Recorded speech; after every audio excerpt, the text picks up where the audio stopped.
1743 marks the first recorded use of roller skates. Who knew the history of roller skating was so interesting? The first recorded man to invent roller skates was John Joseph Merlin. It's been in the cultural zeitgeist for centuries. In 1876, Charles Dickens wrote a story on roller skating. And if you ask the National Museum of Roller Skating, the health of the sport is good. Social media had a major hand in catapulting roller skating back into popularity. Yeah, there's a roller skating museum. Just one in the country and possibly in the world.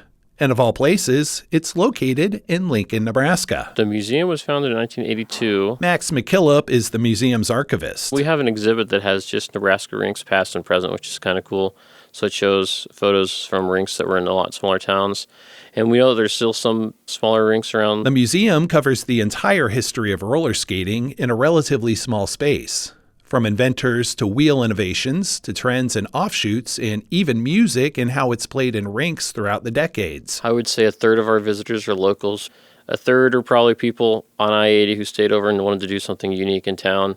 And a third are actually people who are genuine roller skating enthusiasts. Also in the building is USA Roller Sports, the administrative body for competitive roller skating and other skating sports. So by terminology, technically USA Roller Sports is the national governing body of roller sports. Brent Benson is the operations director for the membership organization that hosts the National Skating Championships in Lincoln 2 out of every 3 years. Most of the people think Lincoln is home, similar to how the College World Series is in Omaha. So with the museum and the roller sports headquarters, it seems to me that Lincoln is the de facto capital of roller skating. But I can't help but be curious why there aren't currently any rinks in town. The last one standing closed in 2017. The biggest thing about the roller skating rink is it's a people business. It was something that you had to really love to be in. Bob Hartsock grew up in Lincoln, worked at his parents' rink as a kid, then came back with his wife Ember from 2012 to 2014 to run the beloved Skate Zone. It went through a few names, but stayed under the same Hartsock family ownership for nearly 70 years. When they would talk of selling, they were just like, but the community needs it. If we sell it, what if whoever buys it doesn't keep it as a rink? But time waits for no one. Bob's father, Dick, the owner, finally decided to let it go. I asked if there was any interest to keep it a rink. None. Nope, none. He even reached out to other rink owners in other states of like, hey, do you want to expand? This one's got some history. However, there was a strong attempt to get a roller skating rink back in Lincoln a few years after Skate Zone closed. I had always wanted to own a skating rink. Always. Cassie Stout is a Lincolnite who told me that skating was her life. She never imagined that Skate Zone would ever close. Later, she founded the Good Life Skate Center. That's when I was like, you know what? I really need to get something going. And so I just did.